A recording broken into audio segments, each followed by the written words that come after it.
大家好，我係胡善文 Jonathan Wu， 我係胡嘉龍 Simon Wu， 歡迎收睇胡說法道。Jonathan， 喺民主西方國家裏邊咧，嗰個中央銀行或者我哋叫儲備銀行咧，係同埋嗰個執政者係需要獨立嘅。咩理由咧？嗱個理由咧就有好多嘅，所以今一集咧我就想分析翻呢一個情況，同埋咧就想解釋翻而家可能特朗普想控制翻儲備銀行。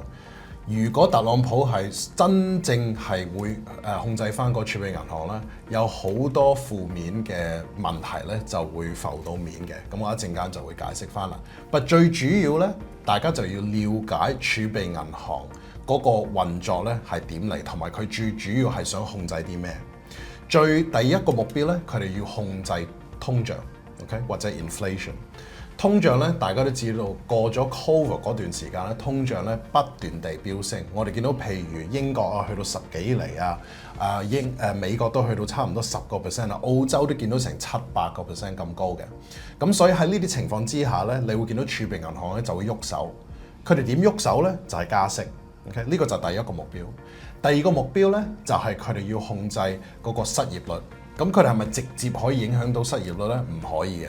但佢哋調翻轉頭，如果佢哋見到經濟係開始緩慢嘅話咧，咁就如果經濟緩慢咧，咁自動你會見到特別是啲大機構啊，會開始裁員啦，裁員令到失業率高咗咧，咁就俾到個訊息俾儲備銀行咧，就話OK， 我哋要刺激嘅經濟，我哋點刺激咧？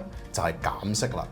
減息嘅情況之下咧，會有咩效果咧？就令到家庭就會借多啲錢啦，去買屋啊，或者購物啊，或者基本上使錢啦，就會鼓勵到公司去借多啲錢，同埋係鼓勵政府去使多啲錢，因為佢借翻嚟嗰個成本又會既然係會平咗啊嘛。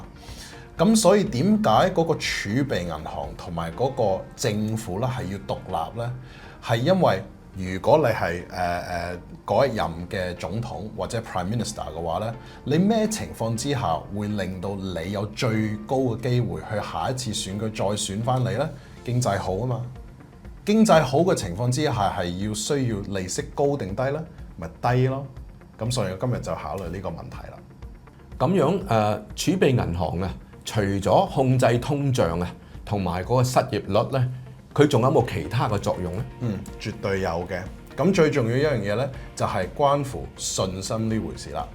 咁咧喺危機嘅情況之下咧，譬如特別是我哋見到 Covid 咧，基本上咧錢嗰個運作咧喺2020年嗰2月中開始咧，係基本上係停晒嘅，因為個個人都覺得係世界末日啊嘛。咁所以一間銀行揸住嘅錢就唔肯借俾第二間銀行 and then 就成個系統就停低咗啦。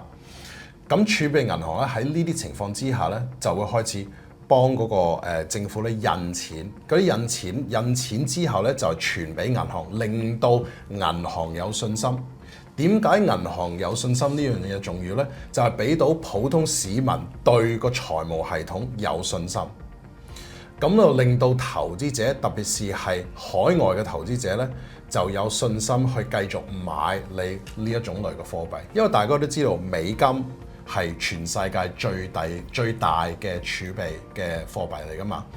咁如果係有嘅情況之下，我哋見到個中央嘅政府係控制翻嗰個儲備銀行嘅話咧，呢個會令到特別是海外嘅投資者對嗰個經濟甚至乎佢個貨幣咧就冇呢個信心。所以獨立咧，一個獨立嘅儲備銀行係非常之重要。咁 Jonathan 喺歷史上啊，我哋有冇見過中央銀行係唔獨立嘅？有，就係上一次或者係第二次世界大戰嗰陣時，嗰段時期咧，我哋見到中央政府咧就係控制翻個儲備銀行，而因為打仗嘅情況之下咧，佢哋就被逼儲備銀行減息，就令到政府所繼續借翻嚟嘅錢去製造坦克車啊，同埋其他嘅需要打仗嘅工具咧，就係平好多。個問題咧就係打完仗之後咧，嗰個利率不停係維持一個好低嘅水平，咁就令到咧通脹咧就係控制唔到，非常之高。